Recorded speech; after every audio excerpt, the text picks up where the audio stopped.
السلام علیکم ورحمۃ اللہ وبرکاتہ۔ بسم اللہ الرحمن الرحیم۔ فمن فرض فیہن الحج فلا رفث ولا فسوق ولا جدال فی الحج۔ رب اشرح لی صدری ویسر لی امری واحلل عقدۃ من لسانی یفقہوا قولی۔ جو اپنے اوپر حج کو فرض کر لے تو پھر اس کی یہ شرط ہے کہ وہ کسی بھی قسم کی معصیت، گناہ، فحش کا کوئی کام اور نافرمانی خدا کی اور کوئی جھگڑا وہ نہیں کرے گا۔ تو اس سلسلے میں نیت کے اعتبار سے حج کی 3 قسمیں بنتی ہیں، اور وہ یوں ہیں کہ پہلا ہے حج تمتع، جس میں وہ نیت کرتا ہے کہ پہلے وہ جا کے عمرہ کرے گا، عمرہ کرنے کے بعد وہ احرام کھول لے گا، اور پھر جب 8 ذی الحجہ آئے گی تو پھر دوبارہ احرام باندھے گا، اور پھر 12 ذی الحجہ تک کے مناسک پورے کر کے حج مکمل کرے گا۔ اور اس میں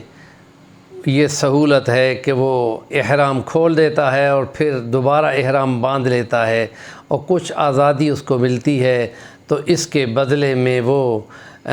اس خدا کا احسان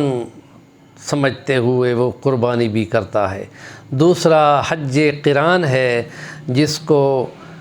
عمرہ اور حج ایک ہی احرام کے ساتھ باندھنے کی نیت کی جاتی ہے، اور اس میں قربانی واجب ہوتی ہے، اور عمرہ بھی کرتا ہے اور احرام نہیں کھولتا، وہ اسی احرام میں رہتا ہے، یہ بہت سارے دن بن جاتے ہیں،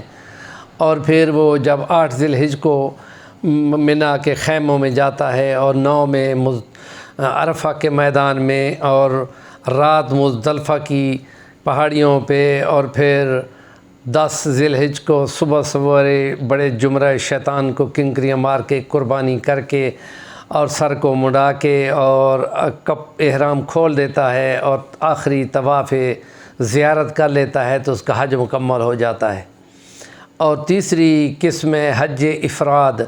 وہ آیا ہے تو اس کی نیت صرف حج کی ہے، اس میں عمرے کی اس کی کوئی نیت نہیں ہے، اور عموماً یہ مقامی لوگ جو ہوتے ہیں وہ اس کام کے لیے آتے ہیں، اور ان کے لیے قربانی کوئی نہیں ہوتی۔ یہ 3 قسمیں سہولت کے لیے یا اس نیت کے لیے کہ جس میں احرام باندھا جاتا ہے، اور احرام باندھ کر وہ خاص تلبیہ پڑھا جاتا ہے، جس کو کے لیے وہ لفظ بولے جاتے ہیں کہ لبیک اللہم لبیک، لبیک لا شریک لک لبیک، ان الحمد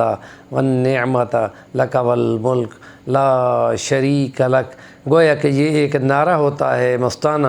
اور وہ اس نے احرام باندھ رکھا ہوتا ہے، اور وہ جو میقات کعبے کے چاروں طرف نشان ہیں مخصوص علاقوں کے، کہ ان کی انٹری سے پہلے اگر حج اور عمرے کا ارادہ کیا ہے تو اس انٹری سے پہلے احرام باندھ لیں۔ اگر اس کے بغیر وہ مکہ میں داخل ہو گیا تو پھر ایک دم اس پہ پڑے گا، جو کہ ایک دمبے کی قربانی کی گویا کہ جرمانہ ہوتا ہے، وہ اس کو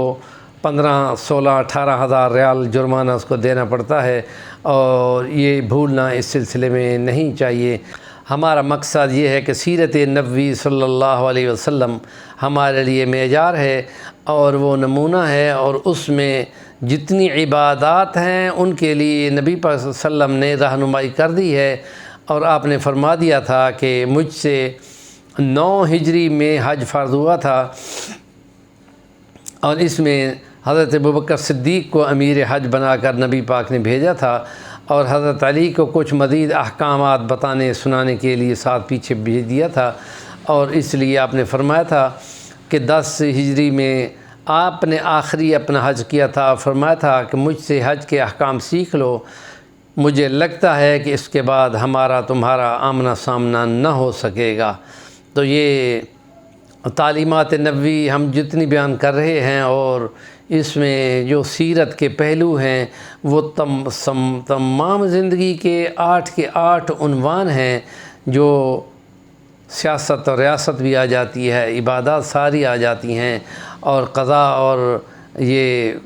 منصب عدالت کے معاملات یہ سارے بھی اس کے اندر آ جاتے ہیں، اور جہاد و قتال بھی اس میں آ جاتا ہے، اور حج اور عمرے بھی آ جاتے ہیں۔ ہمارے چینل کا نام ہے صفی الوانی، ضرور سبسکرائب کریں، کام کی بات کا کومنٹ ضرور دیا کریں۔